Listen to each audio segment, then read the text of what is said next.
Salam, selamat pagi. Hari ini Rabu 15 April tahun 2026.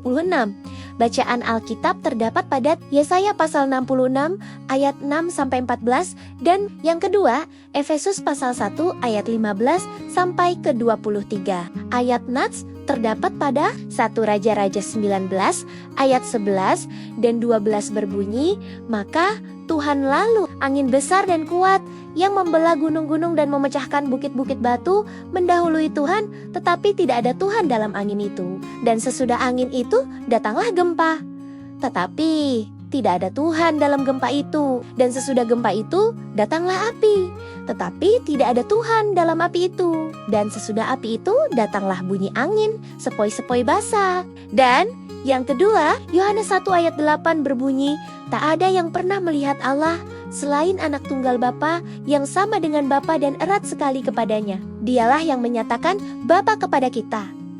Renungan berjudul Antara Riuh Dunia dan Keheningan Kasih.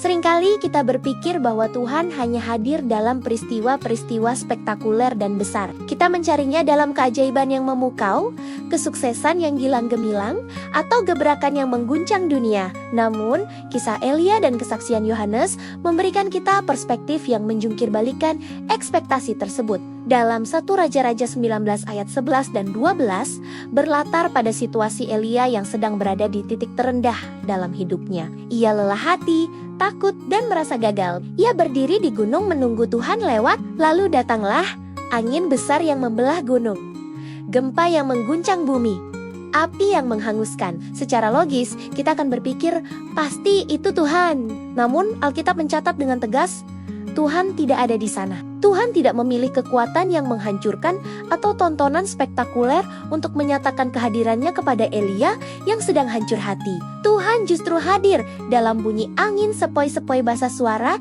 dalam keheningan yang lembut. Yohanes 1 ayat 18 kembali menegaskan bahwa Allah yang tidak terlihat itu kini menjadi terlihat. Selama berabad-abad, manusia menebak-nebak seperti apa rupa dan hati Allah. Apakah dia pemarah seperti api? Apakah dia jauh seperti langit? Yohanes menjawab, dialah Yesus yang menyatakan Bapa kepada kita.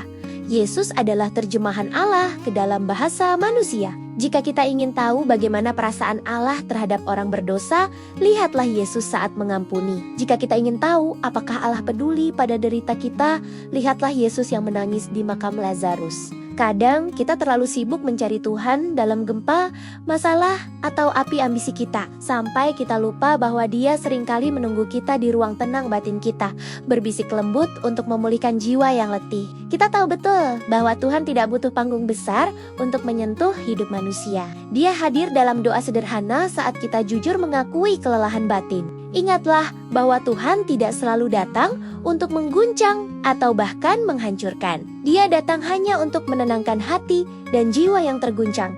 Tetaplah teduh, doa. Terima kasih Tuhan, karena Engkau telah menyatakan dirimu secara sempurna melalui Yesus Kristus. Biarlah di tengah kebisingan dunia ini, telinga batin kami tetap tajam mendengar bisikan kasih-Mu yang memulihkan. Amin. Ditulis oleh Pendeta Paulina Jasri Danggo. Salam bumi bersukacita dalam damai sejahtera. Terima kasih.